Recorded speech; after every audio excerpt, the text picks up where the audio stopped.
Light కడ్లే అన్న.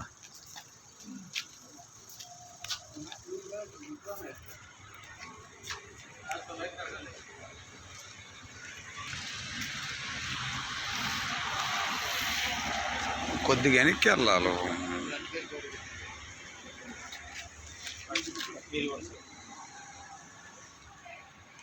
ఇది మొహం కనిపించట్లా.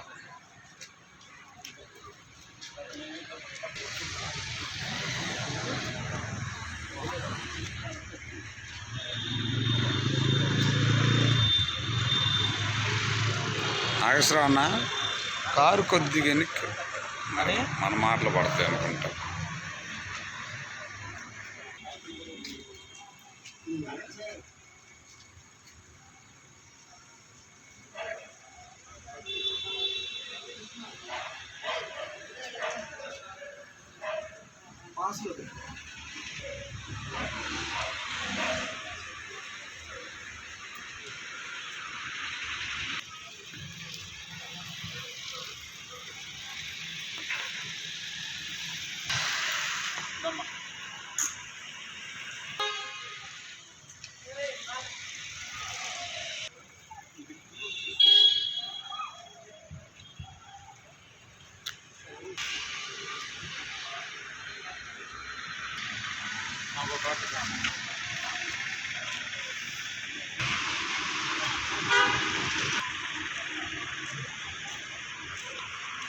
ఓకేనా?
కాయలు తీసుకున్నారా సార్?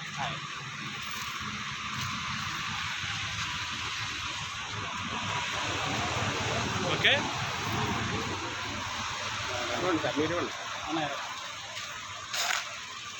కానీ డోర్లు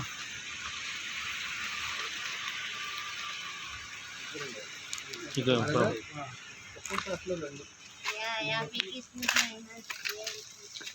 50 తీసుకోసమ్మా. ఒకే షాట్లో 2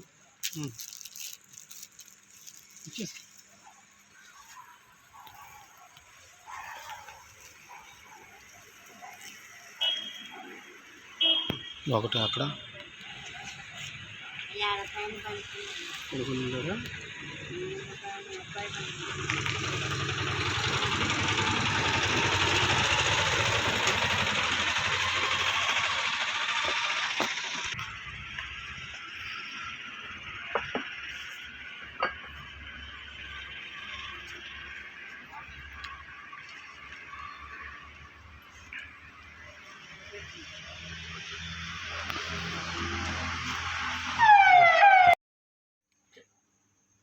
Guntur GVR institute director Veeraiah garu జన్మదినాన్ని పురస్కరించుకొని ఈరోజు గుంటూరులో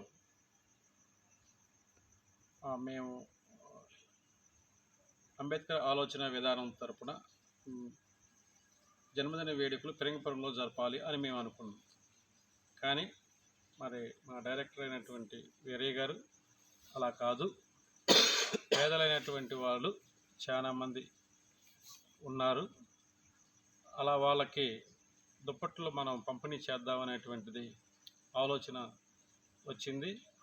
ఆ ఆలోచన రావటం చాలా గొప్ప విషయం అని చెప్పేసి మేము ఫిరంగిపురంలో తన బర్త్డే కార్యక్రమాన్ని ఆపుకొని ఆ కార్యక్రమాన్ని ఈ గుంటూరు పట్టణంలో అనాథలైనటువంటి పాపం కనీసం సలికి వణుకుతున్నటువంటి పేదలు ఎంతోమంది ఉన్నారు. మరి వారికి దుప్పట్లు ఇద్దామనేటువంటి ఆలోచన వేరే గారికి రావటం అనేటువంటిది చాలా హర్షించదగినటువంటి విషయం. దానికి తోడుగా మా వేరే గారి స్నేహితులైనటువంటి Ammavodi charitable trust sir Srinivasarao garu దీంతో ఏకీభవించి మా అంబేద్కర్ ఆలోచన విధానము శ్రీనివాసరావు గారి అమ్మఒడి చారిటబుల్ ట్రస్ట్ ఆధ్వర్యంలో మేము ఈ రాత్రికాల సమయంలో దుప్పట్లు పంపిణీ, పళ్ళు, వాటర్, దుప్పట్లు ఇవి పంపిణీ చేయటం అనేటువంటిది జరిగింది. ఇలాగా ఈ విధంగా మరి అనాథలకి ఇవ్వటం ద్వారాగా మరి తన యొక్క ఆలోచన విధానం అనేటువంటిది చాలా హర్షించదగిన విషయము. కనుక మరి ఆయన ఇంకా తన బర్త్డే సందర్భంగా ఎన్నో కార్యక్రమాలు ఇంకా భవిష్యత్తులో కూడా చేయాలని దేవుని ఆశీస్సులు మరి తనకి, తన కుటుంబానికి, మా అందరికీ కూడా మెండుగా ఉండాలని చెప్పేసి ఈ కార్యక్రమాన్ని చేయడం జరిగింది. Thank you. మరి ఈ యొక్క దేవుడు యేసుక్రీస్తు పుట్టిన సందర్భంగా తను కూడా పుట్టడం అనేటువంటిది చాలా మేము హర్షించదగినటువంటి విషయం. పేదల కోసం మరి ఆయన శిలువపై త్యాగం చేసినటువంటి యేసుక్రీస్తు తన ప్రాణాన్నే ఇచ్చాడు. కానీ చిన్న సహాయమైనా మనం పేదలకి చేయలేమా అనేటువంటి ఉద్దేశంతో వేరే గారు తీసుకున్నటువంటి నిర్ణయం హర్షించదగినటువంటి విషయం. థ్యాంక్ యూ అండి. ఈ విషయానికి మేము అందరం కూడా గర్విస్తున్నాం.